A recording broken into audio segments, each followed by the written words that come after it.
fans, welcome back to Road 237, back with another review. As I continue my kind of marathon of more extreme horror, more extreme films.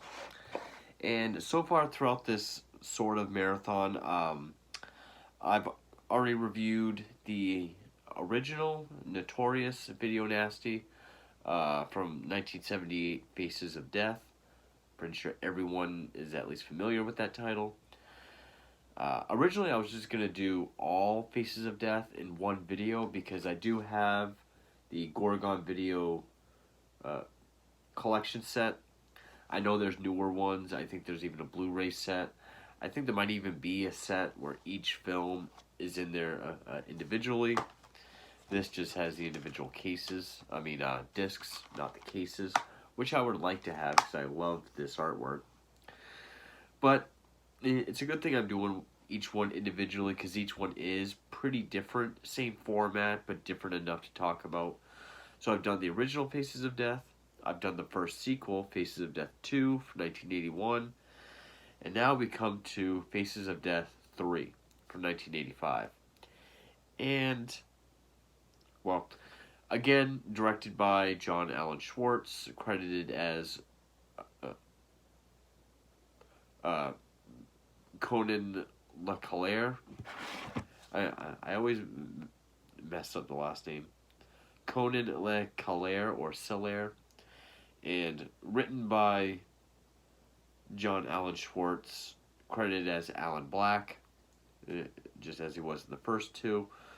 Although this time there's a co-writer credit, Veronica Lakewood, and features Michael Carr as Dr. Francis B. Gross, as the sort of doctor of death or the researcher of death, as for the first two films. However, this will be the last one to feature Michael Carr as Francis B. Gross. He was in the worst of Faces of Death, I think, with some new footage. I don't remember. It's been so long since I've seen the worst of, which came out between 3 and 4, but he would not be in part 4. That's when he would be replaced, which I'll get to that. And 4 will be the last one I review because 4 is the last one in this set. Maybe I'll do the worst of, but 5 and 6 are just compilations of the first 4, so I won't be doing those. And then 7 and 8 are something completely different. So in 1985, and I have to say, some people say Faces of Death 2 felt unneeded. I would say it was a worthy sequel. It might have not flowed as fluently or as well with from segment to segment with segues and how they all flow together. But the original film had like a 60-40 ratio of real footage and staged footage. 2 was almost all real. But then we get to 3 where not only is it all staged, but it doesn't really have like the way it's shot and just with where they put the camera and just the way all the segments play out. It doesn't even feel like they're trying to make it look real. Like, it's almost like they're trying to make it obvious that it's staged or reenactments. The only real stuff in this would be probably the animal stuff, which is all slaughterhouse stuff, like the first two films. It doesn't feel exploitative, like, say, Cannibal Holocaust, where they're just killing for the sake of a movie. These are actual... I keep messing with my hair, sorry. Parts of it are sticking up. It's like a slaughterhouse. It's a business. It just happens to be this is what they do. Which, the stuff with the chickens we saw in the first film... I don't even really need to hold this up because I got that. Only in the first film, the chicken was on a farm. This is chicken slaughterhouse. And there's rabbits. It shows how rabbits' feet and rabbits' fur are made. That's a little tough to watch. I can handle chicken, cows, stuff like that. But rabbits, cute, fluffy, white rabbits, that was a little rough. maybe this one has a bit more of a, you know, trying to have a bit more of an impact with the chickens, because each time it shows a chicken like getting its head cut off, it shows someone biting into KFC.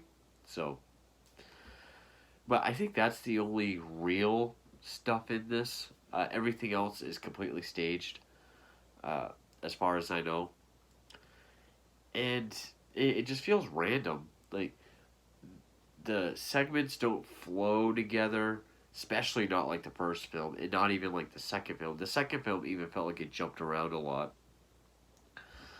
But like here, it opens up with like an accident on the Autobahn, and talking about the Yellow Angels, like the helicopter EMTs, which I believe that footage was taken from like a 1970s a documentary.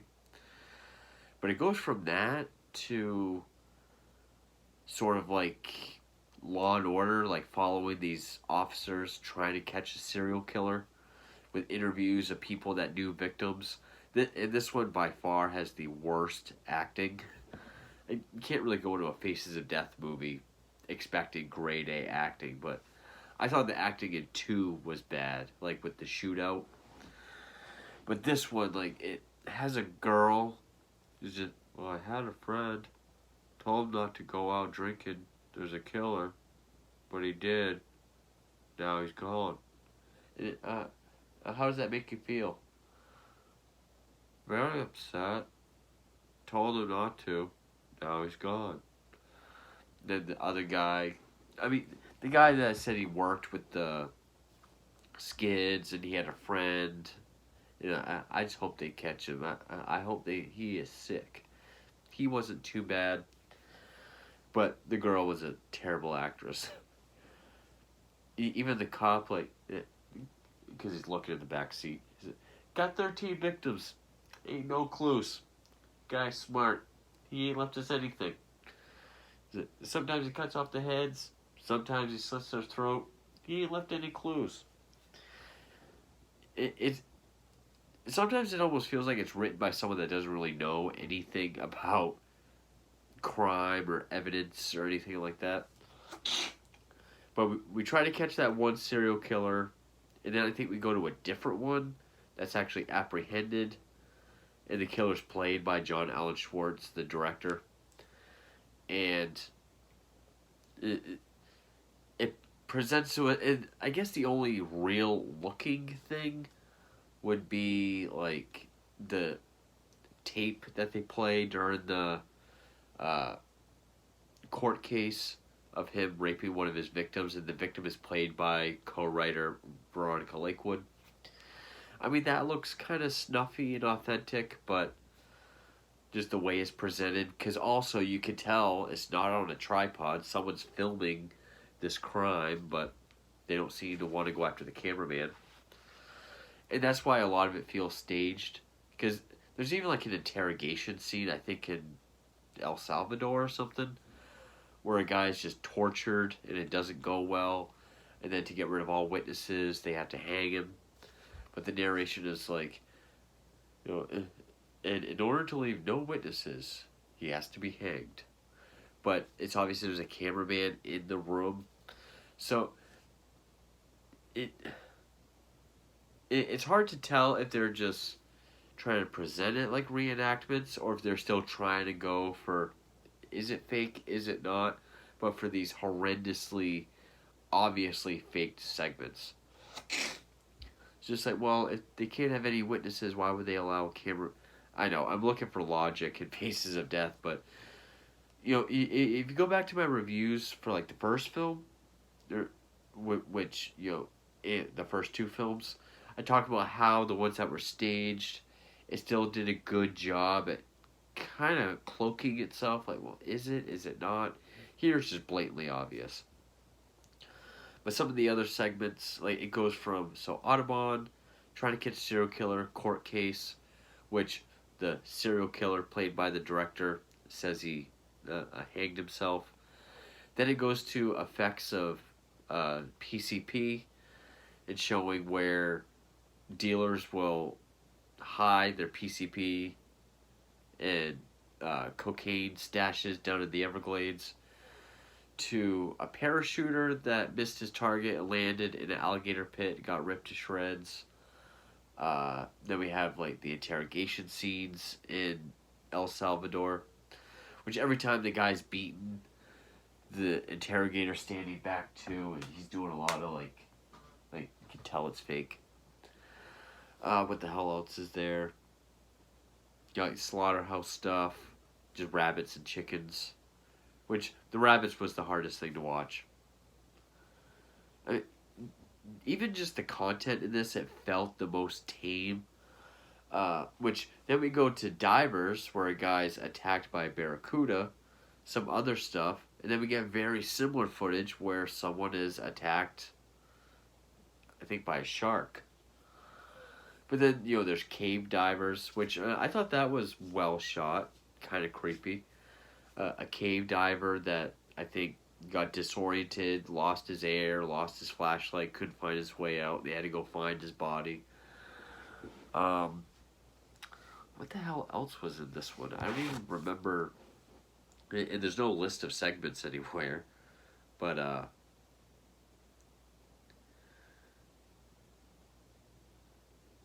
the final segment, which is like this guy that broke into a auto garage, got ripped to shreds by two German Shepherd guard dogs. So the cops showed up, they had to shoot the dogs, and the guy's dead. But as they approach the bodies, you can see one dog like blinking and his ear move like he's just sleeping.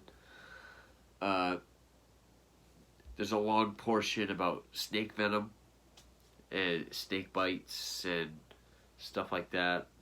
It does have like open heart surgery, the same open heart surgery that was in like the opening of the first film. I know there's a lot more, but this is definitely the most forgettable kind of and boring. I thought this one was definitely more boring than the first two. Yeah, Worst of Faces of Death came out 2 years later. Maybe I'll do that one after 4. But some of these reviews are funny. It's like terrible horror movie. I'm just seeing if any of these reviews say like what happened.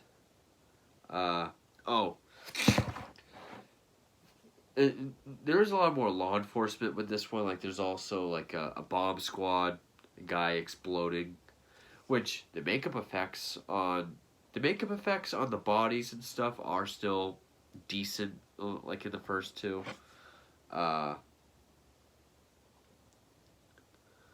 See the Barracuda guy being tortured. Oh, there's a suicide jumper played by James Schwartz, the brother of the director. Which, I mean, there was real suicide jumpers in the first or second film. This one, you get a guy acting up on the ledge, and then we get like across the street view of a stiff dummy falling.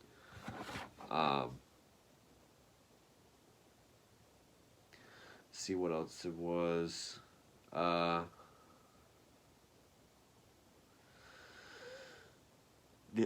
lot of negative reviews. People say this is just a terrible horror movie. Some people get it and say that it's unneeded. It feels like Faces of Death's kind of wore out, and this one did really feel like they didn't have a whole lot to do,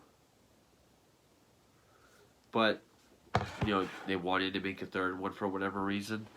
A lot of it feels like a rehash of the first two. It's definitely the most boring. It's the only one that's boring. I can watch the first two. Just the way it's filmed feels lazy, like it's definitely a reenactment. Especially with like, well, why would there be a cameraman there? Why would that be filmed? Or how did they get this footage? Even with the editing, it doesn't seem quite seamless, especially like the first one. And it just jumps around a lot. I mean, you go from Autobahn accident, trying to catch a serial killer, to a trial, to the Everglades, to torturous interrogations to a barracuda attack, some other stuff. They go back to the ocean for a shark attack. Like I think with barracuda, cave diving, shark. It's just kind of all over the place. Yeah, and the, Michael Carr's narration is still good. You know, it still has this good documentary voice, but the dialogue he's given doesn't feel as deep or thought provoking or anything like the first two. And yeah, I really don't remember anything from four. I think I remember like two segments from part four, but from what I remember, I think I always thought this was the worst one. This is also the only one, if I remember correctly, that doesn't have like this Faces of Death font for the credits. So yeah, this one, three, it just feels like it was unneeded. Just kind of felt like, I really don't know what to say about it. It didn't really have to be made. There's nothing to be gained from it. It doesn't have any of the shock value. Again, some of the effects on like the dead bodies are fine, but none of the death topics or ideas are that interesting. It's not really anything we didn't see in the first two, and yeah, it's just not very well shot, not convincingly acted or edited or presented in a way that could be authentic. Again, I don't know which way they were going for. Maybe they were presenting it as a reenactment, but I don't know. Faces of Death 3, from what I can remember, it is the worst one, at least of the first four.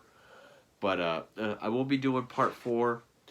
Maybe I'll do the worst of, and maybe I'll do a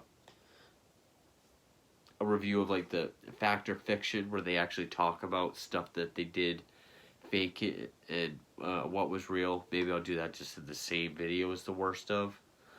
But I'll definitely be doing 4. I do have some more extreme films coming. They may take a while.